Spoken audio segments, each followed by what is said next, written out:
The image has a name. A Super Saiyan God.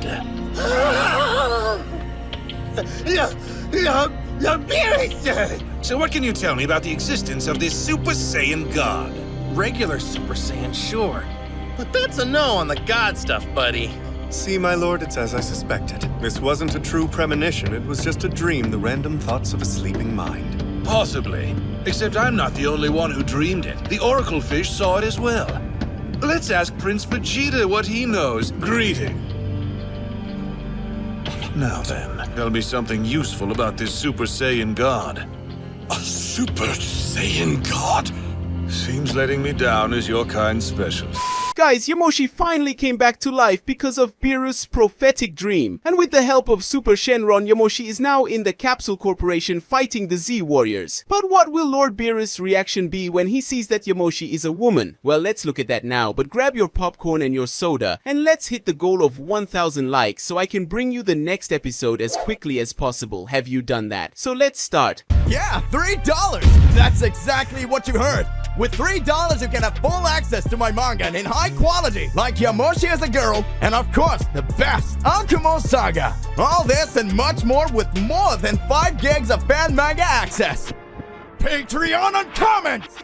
The Yamoshi woman began to release some of her energy. Everyone around was surprised to feel Yamoshi's energy, and even those who were not warriors could feel a great weight on their bodies. But Yamoshi was not releasing 100%. His true power was just a small fraction that was enough to generate a key storm, causing several rays to come out of her aura, and the earth around her was shaking and cracking, which surprised everyone, even Yamoshi, who didn't expect to be that strong. Yamoshi thought, "I'm surprised to be this strong. I never stopped training even when I was older, and managed to maintain a certain level of power considerably stronger than most of the other races in the universe. But now that I'm younger, my power has been increased to a level I never thought of. In reality, I must be stronger than when I transformed into that form where my hair turned red. I think they call that form Super Saiyan God, who ended up becoming a legend. I never imagined that a low-class Saiyan like me would become a legend just by facing those Saiyans who lost their senses when they transformed into Uzuru in the past." Yamoshi thought, surprised to see how strong she was now, and even more surprised to know that she became a legend, even though she was a woman. It didn't take long for a pillar of energy to appear on the lawn of the Capsule Corporation, and from that pillar, Beerus and Whis appeared, who upon arriving noticed Yamoshi's energy, and Beerus automatically became excited to face her. But soon Beerus noticed that the powerful Yamoshi was in reality a woman. Beerus wasn't expecting that. Vegeta said, "Apparently you were also surprised by the fact that Yamoshi was a woman. I think Shenron forgot to specify that he was actually a she," said Vegeta when he noticed the expression on Beerus' face that seemed like he didn't expect to see that the famous warrior was actually a woman. We said, "Apparently the legendary warrior who will help Mr. Beerus to have a real battle is a woman, and a very powerful woman who looks a lot like Mr. Goku. Maybe he is even a descendant of her, or they have some similar ancestor to be so similar to each other," said Whis when looking at Goku and Yamoshi and seeing that the two are extremely similar to each other. Beerus said, "So this is really Yamoshi, the legendary Saiyan warrior who was able to become a deity in the past and defeat the evil Saiyans who were destroying everything on the Saiyan planet." Beerus asked, a little shocked by the fact that Yamoshi was a woman and not a man like he was expecting. Yamoshi said, "It seems like everyone today is enjoying saying my name and comparing me to a man. I don't know if you know, but Yamoshi is a female name for us Saiyans, and if you two don't know this, then you have forgotten even the basic teachings about your own race, and that is really a shame. And it is an even greater shame that you didn't teach to their descendants the basics about the culture of their people," said Yamoshi, pointing at Goku, Vegeta, and Broly. The three were surprised to see that Yamoshi discovered that they were Saiyans, even without having their tails. But what surprised Goku and Vegeta most was the fact that she knew that the two already had children. Goku said, "How do you know that Vegeta and I are Saiyans and that we both have descendants? We don't tell you anything about our lives, so how do you know these things? After all, we don't have our Saiyan tails on, so you know we are Saiyans," asked Goku, surprised to hear Yamoshi's words, who just sighed as if that question question was something stupid for her. Yamoshi said, "This is a stupid question to ask the one who has the title of Goddess of the Saiyans. But to answer your question, when a being becomes a divine being of their race, that being gains the ability to feel other members of their race, and knowing how pure your lineage is. And that's why I know that you three and those others are Saiyans, but only you three are pure blood Saiyans, and they are half-breeds or hybrids, whatever you want to call them," said Yamoshi while pointing to each of the Saiyans present in that place, which surprised everyone except Beerus and Whis, who knew about that information. Whis spoke. "She's totally right about that matter.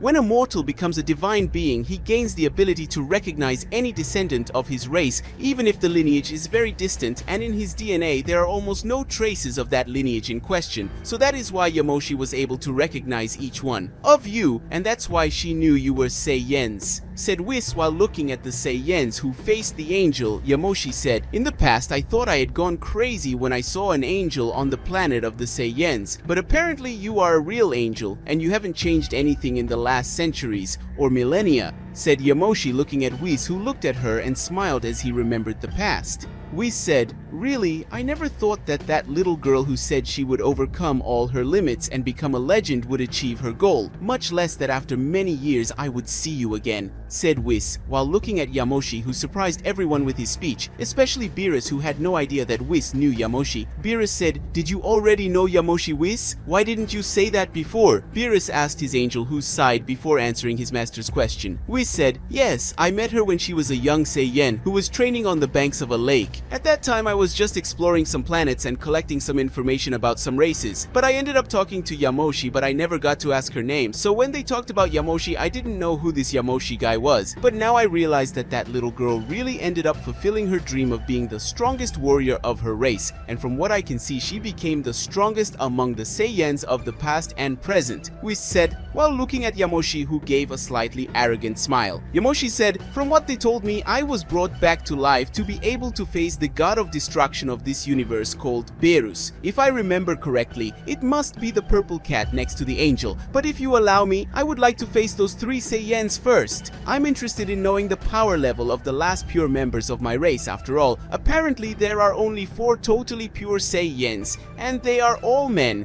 which means that their heirs will be half-breeds or hybrids, so I'm curious to know the level of power that pure blood Saiyans possess nowadays, and after that, I can face this god of destruction," said Yamoshi while looking at the 3 Saiyans who were excited to face their ancestor. But soon they looked at Beerus and saw that he was irritated as he was being practically ignored by Yamoshi, even though Beerus was the strongest among everyone in that place. Beerus said, "You were reborn for a purpose, which is to fight me, and that's why I used a wish that could do anything, but I decided to bring you back to life so you could face me, and that's exactly what you're going to do. After our fight, you can face them. That is if I don't eliminate you during our fight, of course, but if you insist on that, then I will have to eliminate you right now without a fight or anything," Beerus said with a serious expression on his face as he pointed his hand at Yamoshi and generated a small sphere of energy of destruction.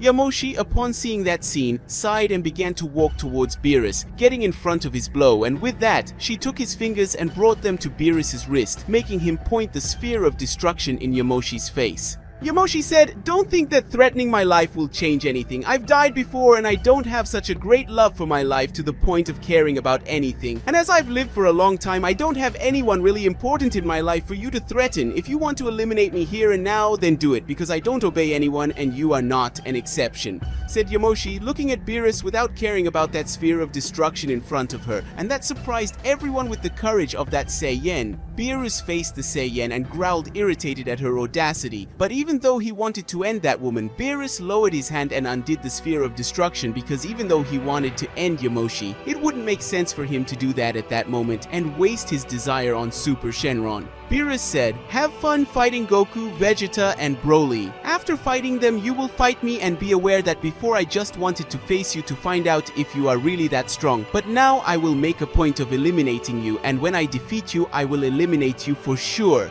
Beerus said with a very irritated expression on his face as he walked away and sat in a corner facing Yamoshi, who ignored him and compared Beerus's actions to the actions of a spoiled child. Yamoshi said, "These clothes are bad for fighting, so could you give me different clothes, Whis? If possible, I would like to wear the same clothes as my male version," Yamoshi said, looking at Whis and then at Goku. Whis waved and hit his staff on the ground, and with that Yamoshi's clothes disappeared, leaving her naked. But unfortunately for the perverts present, they couldn't see anything because smoke appeared covering her private parts, and soon a new pair of clothes appeared on his body. His new clothes were the same as what Goku wore. Yamoshi said, "These clothes are comfortable, so it would be good to wear in combat. Well, now I'm going to fight against the three of you, and before we start, you better come with full power, otherwise you'll end up taking more hits than necessary," Yamoshi said, looking at the three Saiyans who nodded in agreement.